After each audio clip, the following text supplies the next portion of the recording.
Thank you, John.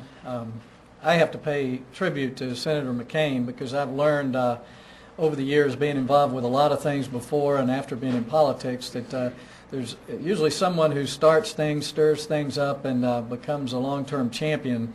And I know Senator McCain has been talking about earmarks and wasteful spending since before I got to Congress, and he was really the instigator of the Fiscal Watch team. When I first got to the Senate, I had a chance to work with him and a number of others, and it made a big difference. The big mistake Republicans made when we got in the majority is we didn't change the system. And one of the things I learned in business is you can have the best people in the world, you put them in a bad system, the system will eventually change them. And that's really what happened to Republicans. As Senator McCain has said, the earmarking process, if you follow it around, you can see it does a lot of negative things. One of the pressures on congressmen to increase spending overall is because it creates more money for earmarks, which creates a lot of political support back home. At least we think it does when we send out the press releases. But it also encourages us to take votes that are not good. In order to get a little piece of something for South Carolina, I might be forced to vote for a bridge to nowhere. But we keep bidding the whole process up because of all these earmarks.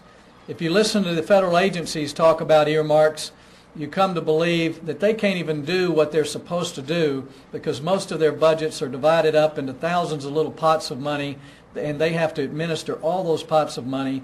They can't do their basic mission, so they ask for more money every year, more money.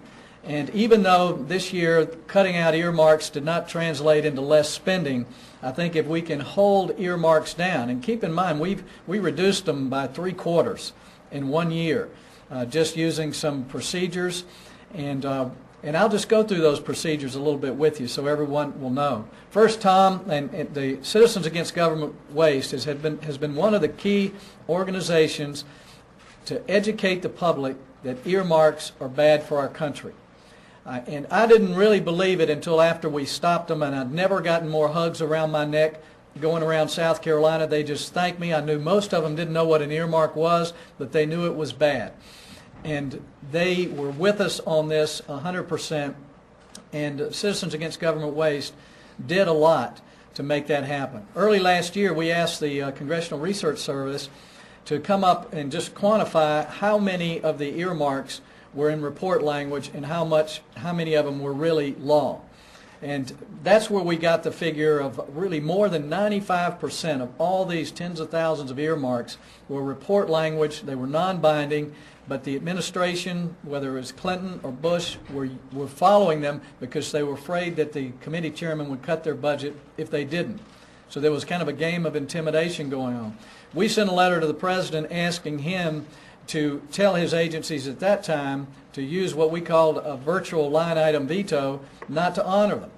They didn't at that time, but once we were successful in stopping earmarks internally, we were afraid of just what Senator McCain said, is committee chairman would start calling over there, they'd start sending letters. We already heard that was going on. We called Rob Portman and others in the administration. They followed through on what they said they would do.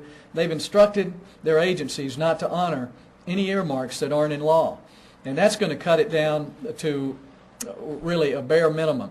And what folks like Jeff Flake have done in the House is to keep pounding and keep pounding and keep pounding. That's why today we've got a lot to celebrate. But as Tom said, this is like killing a snake. We're not really sure it's dead, and we've got to keep our eyes on it. But we have a real chance going into next year's budget to have a budget with no unauthorized earmarks in it. And I think the American people will see, particularly if Republicans lead the way, that maybe we deserve a second chance in the majority. So I appreciate everyone here who's worked with us, and I appreciate the Pig Book, and I'm glad it's a lot thinner this year, Tom. I'm proud to be a small part of it.